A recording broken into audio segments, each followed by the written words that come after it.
अनंत श्री सदगुरु सुखराम जी महाराज की 98 वाणी है। हरजस 15 की धारा 15 चल रहा है।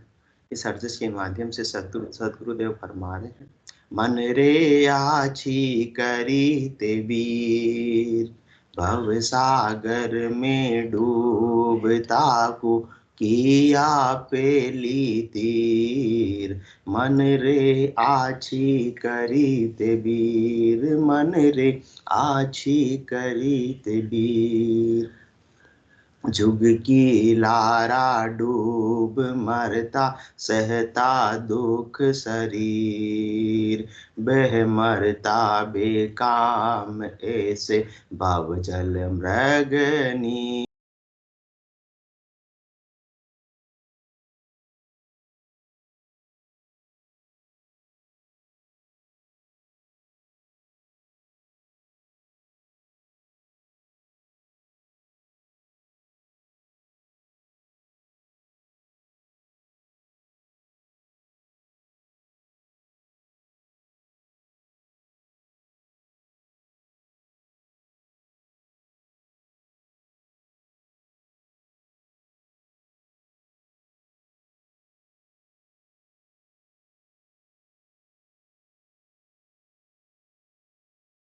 भली बंधाई दी, मन रे आछी करी ते वीर, मन रे आछी करी ते वीर। आत्मा फरमा रही है मन को कि मन है मेरे वीर, है मेरे भाई, तुमने बहुत अच्छा किया, बहुत अच्छा किया, बहुत अच्छा किया। आज तक का सर्वश्रेष्ठ काम तुमने यही किया कि तुमने परमात्मा पद की प्राप्ति में मेरे को सहयोग किया। तू भी भक्ति में लग गया और मुझे भी भक्ति में लगने दिया। मन रे आछी करी ते वीर, यदि तू भक्ति में नहीं लगता, मुझे भी नहीं लगने देता, तो फिर भव सागर में डूबता। पिया पीली तीर में भवसागर में डूबी रही थी, परंतु परमात्मा की कृपा से, सदगुरु की मेहर से, दया से मैं इस भवसागर को मैंने क्या कर लिया, पार कर लिया। जीते जी में आनंद में अवस्थित हो गई, जीते जी में जन्म मरण से रहित हो गई। वरना तो मैं अनंत जन्मों से तो भवसागर में डूब ही रही थी और आगे भी मेरा डूबना निश्चिंत ही था। भव सागर में डूबता, मैं तो डूबने ही वाली थी। वो तो मेहर की, सदगुरुदेव ने दया की, कृपा की, मुझे ऐसा केवल ज्ञान बख्शीश किया और तुमको भी मेरा शयन हितैषी बना दिया। तो इसकी वजह से मैं क्या हो गई, किया पेली तीर। पहली तीर पर पहुंच, उस पार पर पहुंच गई, तीन लोगों से परे चौथे लोक की मैंने प्राप्ति कर ली। केवल पद आनंद पद की मैंने प्राप्ति कर ली। बाकी तीन लोकों में जब तक रही तब तक तो तीन लोक भवन चतुर्दश एक काल को ग्रासा, सदगुरु मेहर बिना नहीं छूटे, जन्म मरण भव त्रासा। तीन लोकों में तो किसका है, जन्म और मरण की त्रास है। जन्म मरण का भी भारी त्रास और हर दिन त्रास के अंदर ही बीतता है बिना भक्ति के। परंतु भक्ति में लगने की वजह से जब तक मेरी आयु अवधि है तब तक मैं आनंद में अवस्थित हूँ। नकचक बिच अखंड धुन लागे, जहाँ दिन भय समाधि, जग में रहे जिते सुख ऐसा, अंत काल हुए शादी।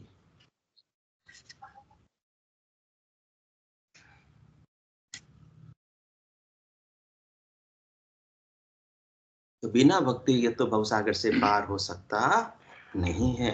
भक्ति कब संभव है, जब मन अपना सहयोग करता है। और मन सहयोग कब करता है, जब सदगुरु के ज्ञान से, निज नाम के पराक्रम से ये मन निज मन में परिवर्तित हो जाता है, तो वो भी आत्मा के साथ साथ आगे बढ़ता है। दोनों की राह एक हो जाती है बिना सदगुरु के ज्ञान को। क्योंकि मन का गुरु कौन है, ज्ञान। मन का गुरु कौन है, ज्ञान। मन दबाव से लड़ झगड़ कर काबू में आने वाला नहीं है। ज्ञान के द्वारा उसको अपन अपने बस में कर सकते हैं, उसको समझा सकते हैं, अपने डायरेक्शन में मोड़ सकते हैं। तो मन से कभी भी अपने को जोर नहीं करना चाहिए, बल नहीं लगाना चाहिए। उसको तो सदगुरु विधि के सुमरण के द्वारा, सदगुरु के ज्ञान के द्वारा ही अपने फेवर में किया जा सकता है। इसके अलावा और कोई संसार में उपाय नहीं है। और जब मन सदगुरु के ज्ञान को वजह से भक्ति में लग जाता है और आत्मा को भी भक्ति में सहयोग भी करता है, तो फिर आत्मा को भव सागर से पार होने में फिर कोई दूसरी ताकत बाधा रोकने वाली नहीं रहती है। इसलिए भव सागर में डूबता को किया पेली तीर। अब अपने को देख ले, मैं अपने मन ने यदि सहयोग कर दिया है तो अपन भी इस भवसागर से क्या हो जाएंगे, पार हो जाएंगे। और नहीं किया है और मन अभी किसमें लगा हुआ है, भक्ति में लगा हुआ नहीं है। मन की राह अलग है और आत्मा की राह अलग है। आत्मा परमात्मा पद को प्राप्त करना चाहती है और मन संसार में लगना चाहता है।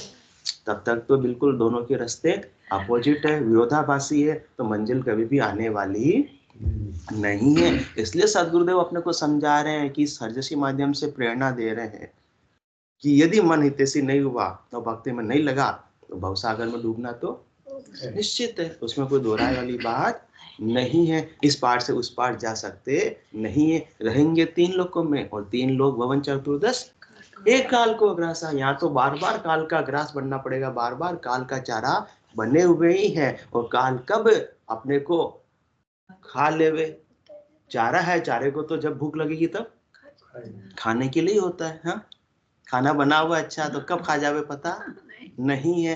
तो इसलिए मृत्यु लोक में यो दुख भारी मरता बार न लागी रे। बार लगता है क्या? बार लगता नहीं है। कोई पूर्व नोटिस भी आता नहीं। जब काल को इच्छा हुई है पप, हाँ, रसगुल्ले गुलाब जामुन किसको अच्छा लगते हैं, उठाया एक खाया। तो इसी प्रकार से काल भी के 8 जने गए और जब तो कसो भरोसो श्वास को ग्रास रहे मुख माय, होठ से होठ समेट सके नहीं, जीव ऊंच कर जाए। तो इस संसार के अंदर अभी मृत्यु तो सबकी आनी है, पर मृत्यु होने से पहले जीते जी भवसागर को अपने को पार करना है।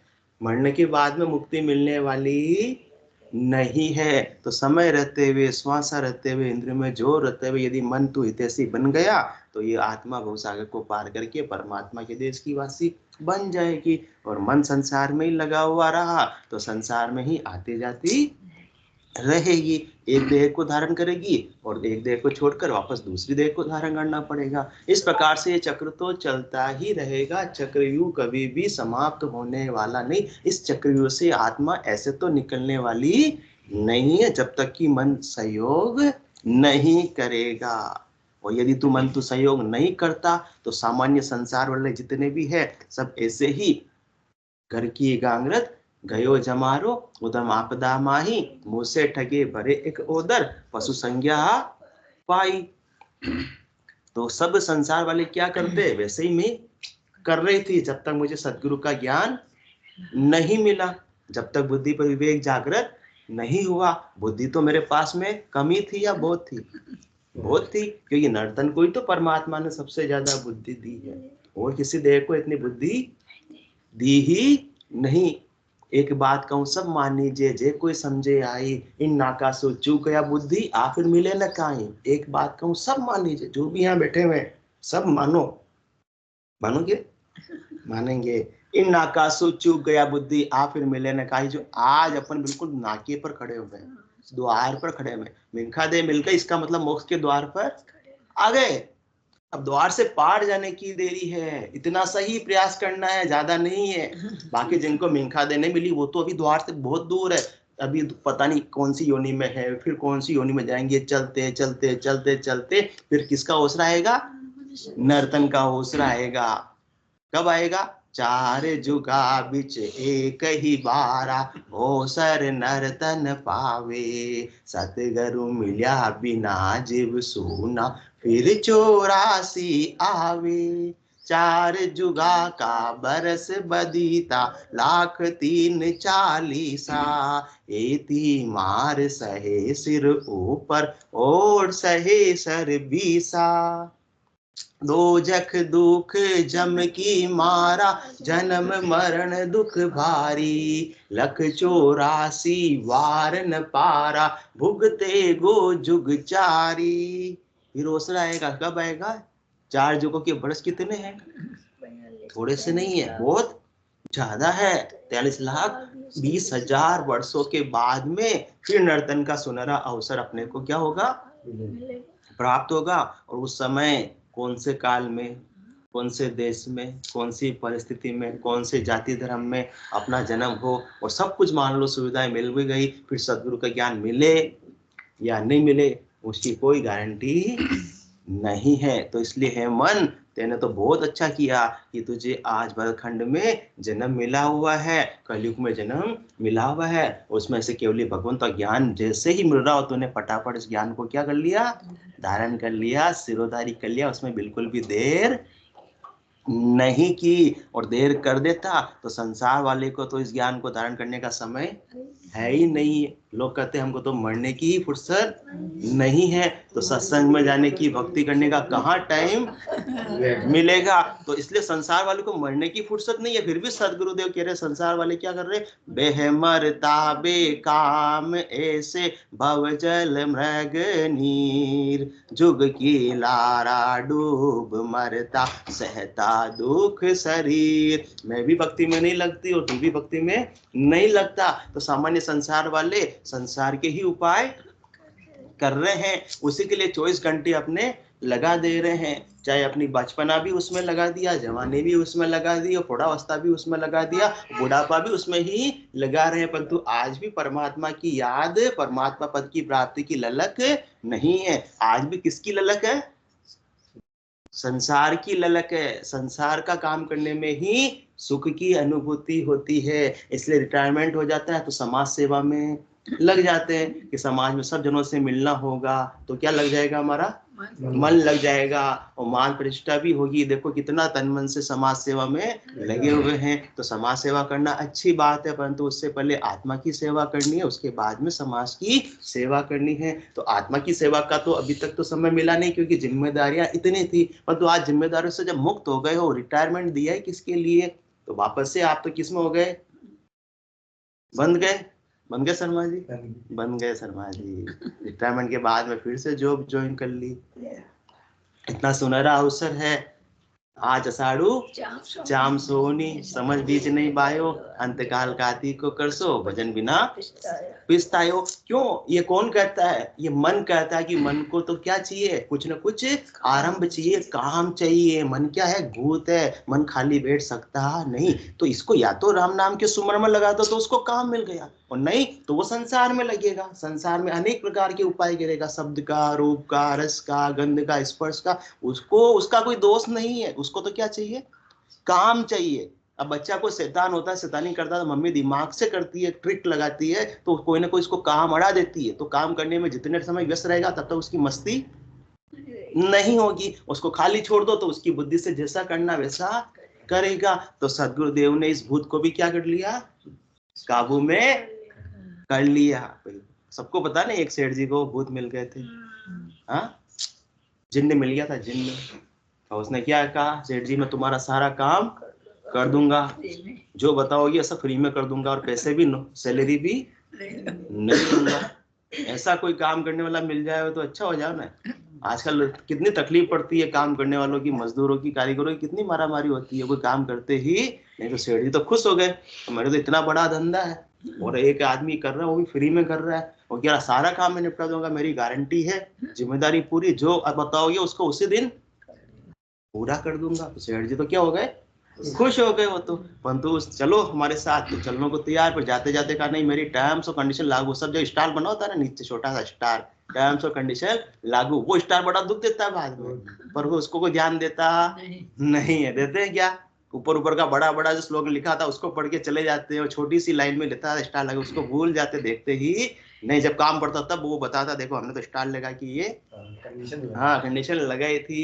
तो भूत ने भी कहा कि मेरी कंडीशन है कि मैं ठाला नहीं बैठ सकता, मुझे प्रतिपल कुछ ना कुछ तो काम चाहिए ही चाहिए। तो सेठ जी का मेरे तो इतने काम है, पूरे हो ही नहीं रही है, चल चल आजा, मेरे कोई काम की कमी नहीं है। तो आ गया, और सेठ जी ने काम बताया, ये कर दे, वो कर दिया, वो कर दे, वो कर दिया, क्योंकि वो मनुष्य थोड़ी है, वो तो क्या है, भूत है, जिन्न है। वो तो 1 मिनट में चुटकी बता जाए सारे काम कर देता है। तो सेठ जी की परेशानी हो गई, वापस आ जाता, सेठ जी काम बताओ, और सेठ जी कहते अब नहीं बताओगे तो मैं तुमको खा जाऊंगा। बहुत दुविधा हो गई। तो फिर तो वो सेठ जी को याद आया कि हाँ, नगर के बाहर में एक कुटिया पर संत रहते हैं, विराजे हुए, उनसे जाकर मैं कुछ समाधान पूछता हूँ मेरी समस्या का।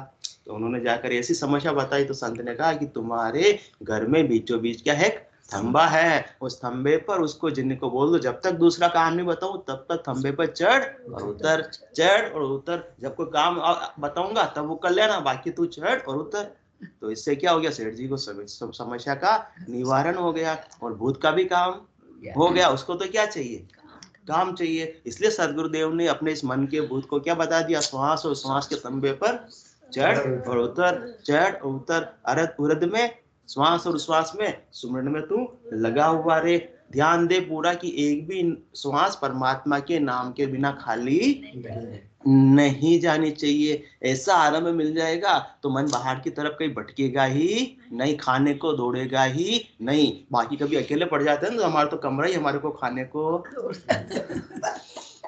ऐसा होता है ना। किसी घर में कन्या की शादी हो जाती है, कन्या की शादी हो जाती है, फिर उसका कमरे में कोई जाती मम्मी तो कहते हो तो कमरा तो हमको खाने को दौड़ता है, अकेला अकेलापन महसूस होता है। तो इसलिए सदगुरुदेव फरमा रहे मन को तो कोई ना कोई आरंभ चाहिए, वो अकेला रह सकता ही नहीं है। तो उसको किसका सेंड मिल गया, ऐसे राम नाम का उसको सहयोग मिल गया तो वो उसमें गरकाब हो गया। तो अब वो उसकी शैतानी, उसकी सारी मस्ती अपने आप ही समाप्त हो जाती, बाहर का भटकाव उसका समाप्त हो जाता है।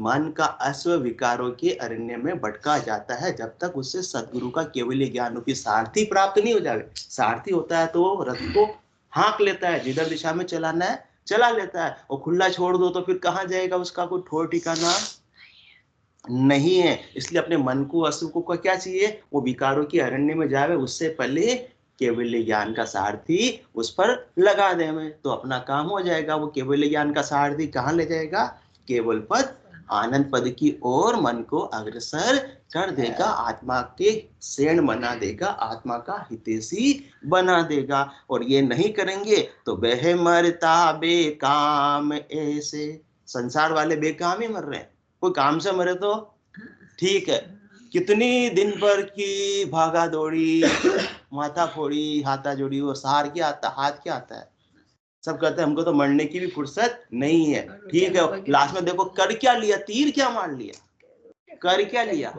कौन सा बड़ा काम तुमने उपलब्धि प्राप्त कर ली। कल भी फुर्सत नहीं थी तो कौन सी उपलब्धि प्राप्त कर ली, आंटी जी कल कौन सी अपन ने उपलब्धि प्राप्त कर ली। हाँ सावे वावे बहुत चढ़े थे, झीम जुमा के खूब आगे होंगे, ये जरूर उपलब्धि अपन ने प्राप्त कर ली, इससे ज्यादा तो और कुछ की ही नहीं। तो वह मरता बेकाम से बहुजल मृग नीर। जिस प्रकार से हिरण दौड़ता खूब है, दौड़ता खूब है, दौड़ता खूब है, तो कहता प्राप्ति क्या करता है, न तो उसको पानी मिलता है न उसकी प्यास बुझती है। इसी प्रकार से अपन संसार में दौड़ते खूब है, दौड़ते खूब है, दौड़ते खूब है, परंतु अंतोगत मिलता क्या है, बेकाम ही मर जाते। हिरण बेकाम ही दौड़ दौड़ कर ही प्यासा ही मर जाता है। इसी प्रकार से संसार के सुखों की दौड़ के अंदर अपन दौड़ते रहते हैं, दौड़ते रहते हैं, प्राप्त करने पर सुख मिलते नहीं है और बेकाम ही अपने प्राणों को खोकर चले जाते हैं। तो हे मन तू भक्ति में नहीं लगता तो सारे संसार वालों की तरह मैं भी इसी के अंदर कभी शब्द में, कभी रूप में, कभी रस में, कभी गंध में, कभी स्पर्श में दौड़ता रहता, दौड़ता रहता। कैसे दौड़ते थे, सुबह कितनी बजे से दौड़ना चालू होता था, और रात की 9 बजे तक, वापस दूसरे दिन सुबह। और जब मन सदगुरु के ज्ञान में लग गया तो दौड़ रुक गई, समाप्त हो गई, दुकान जाना ही छोड़ दिया। जो 8 बजे से 9 बजे जाने में तकलीफ हो जाती है कभी कि नहीं लेट हो गए, हमारे ग्राहक चले जाएंगे, दूसरी दुकान पर क्या जरा के जाते हैं तो एक बार नहीं, वो फिर परमानेंट। इतना मन बहुत होशियार रहता है, आप लोग को समझाते हैं भाई परमानेंट चले जाएंगे, इसलिए 8 बजे से कभी भी दुकान पर देरी से नहीं जाना। एक बार की बात नहीं, फिर वो भटक जाएगा ग्राहक तो परमानेंट उसके जाने लग जाएगा। मन इतना होशियार होता है संसार के में भी। इसी प्रकार भक्ति में लग गया तो भी इतनी होशियारी से भक्ति करेगा। तो इस भक्ति के कार्य में अपने को ढील नहीं करनी चाहिए। सोदा सगपण करे व्यवहारा, ढील पड़े नहीं आछो, बिच की आन पड़े को माही, डिग पिछ हुए मन पाछो। यदि मन आपका भक्ति में लग रहा है तो फिर ये नहीं सोचना है कि यहाँ सत्संग में जाना, वहां सत्संग होती है पर कल से जाएंगे, कल से जाएंगे, कल से जाते जाते कितने साल निकल गए महाराज जी। हाँ मालूम तो कब से ही बढ़िया था, पर आए कितने साल बाद। हाँ डिग पिछ हुए मन पाछो। तो बेहमरता बेकाम ऐसे भवजल मृग नीर, मतलब जिसकी कुछ आने जाने नहीं, उसी के अंदर पूरे शरीर को, पूरे इंद्रियों को, श्वास और पुंज को बिना सतगुरु के ज्ञान के अपन ऐसे ही संसार में लगा देते, जिससे आत्मा को कुछ भी प्राप्त नहीं होता। परंतु यह मन तेने बहुत अच्छा किया, तू भक्ति में लग गया तो अपने कुछ सार की चीज तो अपने को प्राप्त हुई, जो निजगन में अपन ले जा सकते हैं वो वाली कमाई तो अपन ने की, वरना संसार की कमाई तो सब कर रहे हैं और मैं भी कर रही थी, परंतु वो सब यहीं छोड़कर जा रहे हो, मैं भी यहीं छोड़कर चली जाती। परंतु अपन ने दोनों ने मिलकर अपन ने एक लक्ष्य डिसाइड किया, तो अपन ने ऐसे क्या जो प्राप्त किया, राम नाम के मोती चुनकर एक दिन माला माल हुए, धन दौलत के बने पुजारी आखिर वो कंगाल हुए। और अपन है मन आए ही किसके लिए यहाँ पर, अपन पर मुल्क के अंदर आए हैं, परदेश में आए हैं, तो काम कमाई करने के लिए आए हैं, या बैठे रहने के लिए नहीं आए। आप कहाँ से आए? अजमेरा जी हमारे गाडरमाला से आए, वरना तो गाडरमाला में रहते आराम से, खेत के अंदर पेड़ की छांव में सोते रहते। पर भीलवाड़ा किसके लिए आए? कमाई करने के लिए है। तो यहाँ जितनी मेहनत करनी पड़ी की, तो आज नगर सेठ कहलाते हैं। भाई गाडरमाला की कौन है? नगर सेठ कहलाते हैं। इसी प्रकार से ये आत्मा परमुल्क के अंदर आई है, काम कमाई करने के लिए आई है, और काम कमाई करके निष्कर में जा सकती है।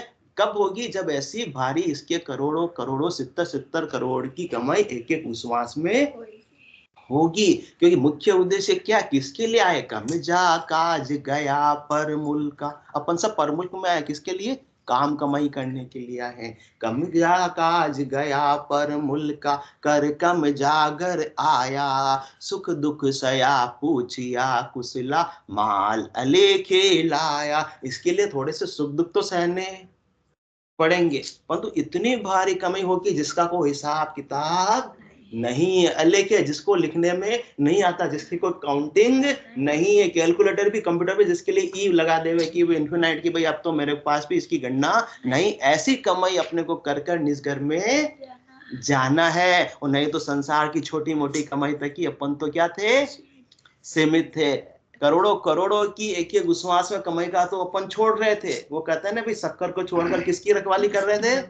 नमक की रखवाली कर रहे थे। तो बह मरता बेकाम ऐसे भवजल मृग नीर, 84 लख जून धरता पीता विष की सीर। और क्या कर रहे थे हम भी? यदि भक्ति में नहीं लगते, आत्मा कर रही है, तो वापस से अपने को 84 में आना पड़ता। और 84 में आकर क्या करते? खाते पीते सोते, बस। इससे ज्यादा तो और कोई काम 84 में संभव है ही नहीं। परमात्मा की भक्ति का तो अधिकार 84 जीवा जीवन में नरदेही के अलावा और किसी को परमात्मा ने दिया ही नहीं, जिससे वो आत्मा की मुक्ति संभव हो सके। तो केवल परतंत्र काया है, पराधीन काया है, बस उस 84 में तो बस भोगना ही भोगना है, सहना ही सहना, और कुछ भी नहीं कहना है। कुछ कह भी सकते नहीं, हर दर्द को बस चुपचाप सहे जाओ सहे जाओ सहे जाओ। तो अपने को भी क्या करना पड़ता? 84 लख जून धरता पीता विष की सीर। बस विषयों का भोग करते, पेट भराई तक का ही उपाय करते, वहीं तक सीमित रह जाते। परंतु तेने बहुत अच्छा किया है मन, तेने बहुत अच्छा किया। और क्या होता आंटी जी यदि मन भक्ति में नहीं लगता? तो सदगुरुदेव फरमा रहे, धर्म राय शीस वो जड़ता काल जंजीर। क्या फरमा रहे सदगुरुदेव? भक्ति में नहीं लगते तो धर्म राय शीस वो जड़ता काल जंजीर। धर्मराय का नियुक्ति किसके लिए की है? जैसे जिसका समय हो जाता है, जम के दूत पकड़ ले जासी, जाको मुंडो कारो रे, हारो रे, कोई हारो रे, संसार कर्म से हार। सब कहते हैं हमारे तो बहुत काम है, हमारे तो 2-2 3 दिन फिट रहे, अभी हमको जाने की फुर्सत।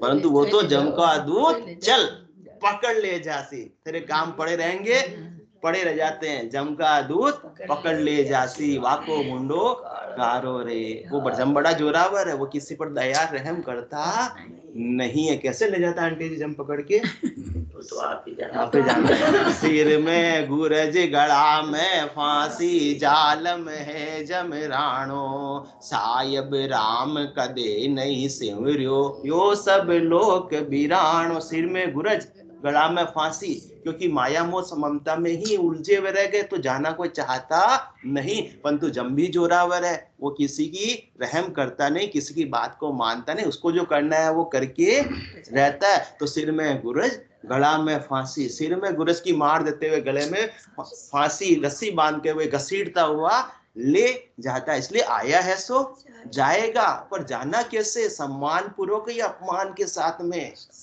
सम्मान पूर्वक जाना है। तो मन तूने बहुत अच्छा किया, मन रे आची करी ते वीर। तो अपना जाना तो सबको है, पर सबसे कम से कम सम्मान पूर्वक तो जाएंगे।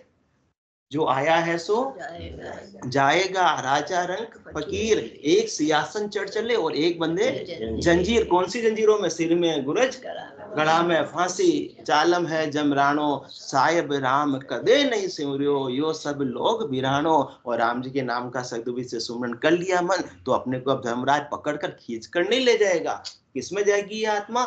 अमर विवाण में जाएगी और अमर लोक में जाएगी। तो ब्रह्मवर वरण करके इस आत्म सौंदर्य को ले जा रहे हैं, और नहीं तो जमराज हरण करके ले जा रहे हैं। हरण और वरण का अंतर तो सबको पता है। अब अपने को विचार करना है कि अपने को आत्मा का हरण करवाना है या वरण करवाना है। इसलिए मन तूने बहुत अच्छा किया कि मुझे ब्रह्मवर वरण करके ले जाएंगे, नहीं तो जमराज मेरा हरण करके ले जाता। इसलिए मन रे आछी करी ते वीर। बहुत अच्छा किया पंत ने, बहुत मेरा सहयोग किया, मेरे लिए बहुत अच्छा किया।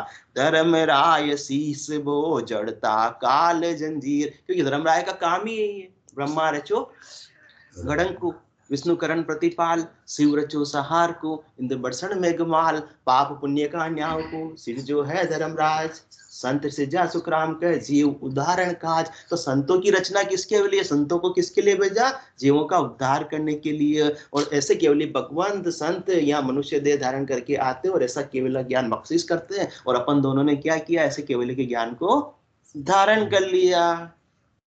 धारण कर लिया तो अब केवल्य का ज्ञान क्या करता है? निज नाम क्या करता है?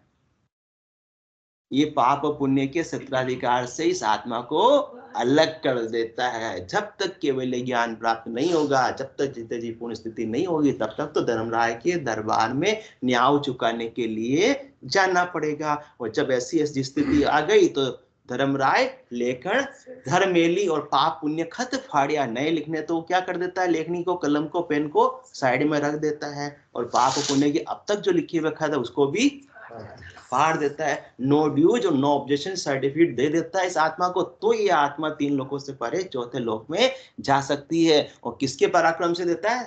केवली भगवंतों के, संतों के ज्ञान के पराक्रम से ही ये सब कुछ संभव हो पाता है, बाकी अपने बल से संभव नहीं है। तो धर्मराय शीस बो जड़ता काल जंजीर। और क्या किया मन? फूस कचरो पटक दियो, सोज लियो कणहीर, ताय सोनो तार कियो, काढ़ियो खोट गंभीर। जितना भी फूस था, जितना भी कचरा था, वो सब तेने एक तरफ कर दिया। छाजला होता है ना, छाजला क्या करते हैं माता जी छाजले से? कचरा उड़ा। हाँ हाँ, सौंप और सार को गईले थोथा दे उड़ाए। जो थोथा थोथा था, कचरा कचरा था, छिलके छिलके थे, उसको सोपड़ा क्या करता है? उड़ा देता, अलग कर देता, कण कण अपने पास में रख लेता है। तो संसार के अंदर, शरीर के, संसार के, इंद्रियों के सुखों का उपाय करना किसके समान है? फूस कचरे के समान है, जिससे इस आत्मा को कुछ भी प्राप्त होने वाला नहीं है। तो कचरे का ही अब तक तो क्या कर रहे थे? उपाय कर रहे थे। कभी शब्द का, कभी रूप का, कभी रस का, कभी गंध का, कभी स्पर्श का, इतना सारा कचरा जिसको प्राप्त करने की कोशिश कर रहे थे। और परमात्मा के नाम और निज नाम रूपी कण की गम ही जानकारी ही नहीं थी। परंतु सदगुरुदेव ने जब ऐसी जानकारी दी तब मालूम पड़ा, अरे यार अपन तो कुकस से खेल रहे थे। असली कर्ण तो अभी तक अपन ने प्राप्ति नहीं किया, पर जिस दिन असली कर्ण का स्वाद आ गया उसी दिन क्या किया? फूस कचरो फटक दियो, साइड में करके फेंक दिया कि अब हमको कचरे की आवश्यकता नहीं है, अब हमको संसार के सुखों में आसक्ति नहीं है। 3 लोक से भया उदासी, वे जन अमर लोक का वासी। तब जाकर तो अमर लोक के वासी बनेंगे। वह फूस और कचरे तक सीमित रहेंगे तो उसी का उपाय करते रहेंगे, तो वहीं आते जाते रहेंगे, क्योंकि अंतकाल में होती वासना, जहाँ ये वासा पाया कै सुखराम वासना ऊपर कर असवारी आया। वासना के घोड़े पर ये सवार होकर आत्मा बार बार आ जाती है। तो ये तेने क्या किया, इस वासना के कचरे को हटा दिया। जब तक अपन था तब तक तो सभी संसार के सुखों की ही वासना लगी हुई थी, परंतु अब अपमन से निज मन में परिवर्तित होने पर दृष्टि किस पर हो गई, आनंद किस में आने लगा, मन को नाम और निज नाम में आनंद आने लगा। तो फूस कचरो फटक दियो सोज लियो कण हीर। कण मिल गया तो कचरा कौन लेगा, असली का मोबाइल मिल गया, नकली का मोबाइल कौन लेगा, हीरा मिल गया तो फिर कांच के टुकड़े कौन लेगा। हाँ, जब तक नहीं मिला तब तक तो ले ही रहे थे, परंतु अब आज जिसको हीरा मिल गया फिर भी वो कांच, ये तो फिर क्या हो गया। एक बच्चा होता है ना, बच्चा छोटा 5 साल का, उसके सामने एक तो 100 रुपए का नोट रख दो, एक डेयरी मिल्क 5 रुपए की रख दो, क्या उठाएगा वो, डेयरी मिल्क उठाएगा। इसी प्रकार से अपन तो बड़े फिर हंसते हैं उसके ऊपर, ये तो 100 रुपए में तो बहुत सारी डेयरी मिल्क लेके आ जाता भला मनुष्य। पर इसी प्रकार से सदगुरुदेव फरमा रहे हैं, तो शाश्वत आनंद में अवस्थित हो जाता है भला मानुष, तो तू छोटे छोटे सुखों की प्राप्ति का उपाय कर रहा, उसमें भी सुख मिल नहीं रहा है। तो आयु से तो, शरीर से तो क्या हो गए, मोटे हो गए, और बुद्धि कैसी रह गई, छोड़ बुद्धि रह गई। हमारे माता जी कहते हैं छोड़ बुद्धि हाल घी कोने। तो सदगुरुदेव अपनी छोड़ बुद्धि को दूर कर रहे हैं। फूस कचरो फटक दियो सोज लियो कण हीर। अब जिसके हीरे मिल गए, जिसको हीरे मिल गए, तो उसको किसी बात की कमी रहने वाली है क्या, कोई दारिद्र्यता रहने वाली है क्या। सारे आभूषणों में, सारे रत्नों में हीरा महत्वपूर्ण रत्न माना जाता है। तो ऐसे राम नाम के हीरे जिसको मिल गए, उसे संसार के लिए उसकी भागा दौड़ी, माथा फोड़ी और हाथा जोड़ी अपने आप ही मिट जाती है।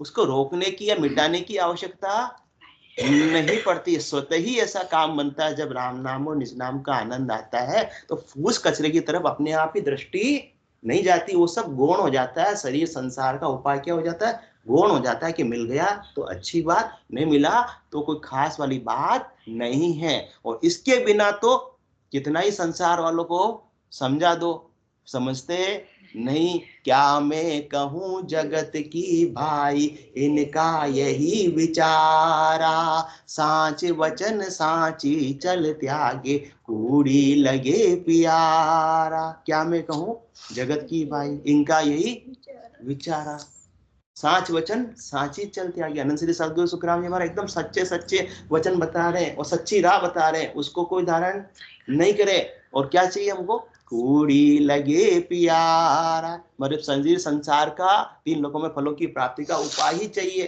क्योंकि वो नजर आता है चरम चक्षुओं से और ये नजर नहीं आता। उसमें बहिरंग पर्चे होते हैं और अपने केवल ज्ञान में क्या होते हैं, घट पर्चे होते हैं। घट पर्चे में तो दूसरे को कुछ भी मालूम नहीं पड़ता, साधक को स्वयं को अनुभव होता है कि मेरे निज नाम की जागृति के बाद में घट के भीतर ऐसी रीत बन रही है और ऐसा आनंद की मुझे प्राप्ति हो रही है, जो आनंद को मैं कितना ही पैसा खर्च कर दूं मुझे और कहीं मिलने वाला नहीं है। तो फूस कचरो फटक दियो सोज लियो कण हीर, ताये सोनो तार कियो काढ़ियो खोट गंभीर। और क्या किया, जिस प्रकार से सोने के अंदर क्या भरा होता है, खोट भरी हुई होती है, तो उसको खोट को निकालने के लिए उसमें क्या डालते हैं, सोगी डालते हैं, उसको पिघाल कर उसकी खोट को अलग कर देते हैं और शुद्ध सोना अलग हो जाता है। इसी प्रकार से राम नाम क्या है, सोगी के समान है। इसमें जो आत्मा को खोट लगी हुई थी, किसकी,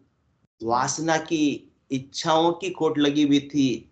चाह चोड़ी रामदास नीचा सुही नीच, तू तो केवल भ्रम थो जो चाह न होती बीच, तू तो 16वां शुद्ध सोना ही था, परंतु खोट मिलने की वजह से, ये विभव नाम का गुण होने की वजह से, संसार के सुख प्राप्ति की इच्छा होने की वजह से तू यहाँ किसका संग कर लिया, शरीर का, प्रकृति का, संसार का संग कर लिया और इसी में सुख प्राप्ति की इच्छा से यहीं आकर अटक गया। परंतु अब इच्छा ही नहीं रही, वासना ही समाप्त हो गई। अभी बात हुई कि अंतकाल में होती वासना, जहां ये वासा पाया, अब वासना इच्छा किसकी रह गई, परम पद की, तो परम पद प्राप्त लेगा। और संसार के सुखों की, तो संसार की में आता जाता रहेगा। तो सदगुरुदेव की कृपा से क्या हुआ, एकदम सारा ताया तपाकर एकदम पूरा खोट खोट सारा विकार वासनाओं का मेल निकालकर शुद्ध 16वां सोना बना दिया। अब शुद्ध स्वरूप आत्मा के आगे फिर क्या है, फिर तो परमात्मा ही है। कार्यो खोट गंभीर, ये गंभीर खोट लगी हुई है, सुख लेने की इच्छा गंभीर खोट है। जब तक इच्छा रहेगी सोनू जी तब तक अपन सब आते जाते रहेंगे। ये गंभीर खोट जब तक नहीं निकलेगी, ये बार बार बीमारी उगस जाती है। मूल जड़ ये है जन्म मरण के असाध्य रोग की। अंतमति सो गति, मति किसमें है, परमात्मा में है, तो गति भी वैसी ही हो जाने वाली है। और मति किसमें है, संसार में, परिवार में, धन में, संपत्ति में, तो गति फिर वैसी ही होगी। नाव निज तत नाव जुग में खेवट सतगुरु कीर, दास सुख देव माय बैठा भली बंधाई धीर। ऐसा नाव परमात्मा का नाम और निज नाम, जो निज तत्व है, जो सार तत्व है, उस सार तत्व को अपन ने क्या कर लिया, प्राप्त कर लिया। इस भवसागर से कौन पार करा सकता है, नाव पार करा सकती है, जहाज पार करा सकती है। कौन सी, निज नाम रूपी नाव में, नौका में अपन क्या हो गए, बैठ गए। और ये नौका कौन लाए, सदगुरुदेव लेकर आए। और अपने तो क्या किया, केवल उसमें बैठ गए। नाव निज तत नाव जुग में खेवट सतगुरु कीर। और उसको खेने वाले भी कौन है, भवसागर से पार पहुंचाने वाले भी कौन है, वो भी सदगुरु ही है। अपने बल से अपन इस भवसागर को पार कर सकते नहीं है। अपने को तो बस क्या करना, स्थान का परिवर्तन करना है। वो सी दुकानें चेंज होता है, लिखा स्थान परिवर्तन की सूचना बोर्ड लगे होता है ना, इसी प्रकार से स्थान अपना कहाँ, अभी स्थान का मतलब अपनी सुरता का है संसार में, और सुरता को क्या लगानी है, शब्द में लगानी है, परमात्मा में लगानी है। आसन मेरा गगन मंडल में रहूं जगत के माही, मेरे को मेरा जन जाने ओरा को गम नहीं। शरीर तो यही रहेगा, परंतु सुरता कहाँ रहेगी, उसका स्थान परिवर्तन हो गया। सुरता कहाँ बैठ गई है, हाँ, निज नाम रूपी जहाज के अंदर बैठ गई है। तो नाव निज तत नाव जुग में खेवट सतगुरु कीर, दास सुख देव माय बैठा भली बंधाई धीर। उस नाव के अंदर कौन बैठे हैं, आत्मा मन से कह रही मैं तो बैठी गई, परंतु साथ में कौन बैठे हैं, सदगुरुदेव बैठे हुए। वो कह रहे अब चिंता की कोई बात नहीं, मैं हूं ना तेरे साथ में, अब तुझे भवसागर में मैं डूबने नहीं दूंगा। तू मेरी नाव की शरण में आ गई है तो मेरा बिड़द मैं निभाऊंगा। तुझे बिल्कुल भी चिंता करने की है, विश्वास करने की आवश्यकता नहीं कि हमारा आंटी जी हमारा मोक्ष होगा या नहीं होगा, वो चिंता करने की आवश्यकता नहीं है। यूं सुख उदासी अंतर अमर देश तो दूरा, साचो शब्द भोड़ाओ संगी सिर पर सदगुरु पूरा। सदगुरु का वरदस्त है, सदगुरु का ज्ञान अपने साथ में है, तो आगे से आगे मार्ग प्रशस्त करता जाएगा। उस मार्ग पर चलते जाएंगे, निश्चित रूप से मंजिल की प्राप्ति हो जाएगी। क्योंकि उस नाव को खेवटने वाले सदगुरु है, उनको चौथे लोक की उन्होंने प्राप्ति की है, केवल पद आनंद पद का रास्ता उनको पता है, और उसी मार्ग पर उसी मंजिल पर जिस पर वो पहुंचे और अपने को भी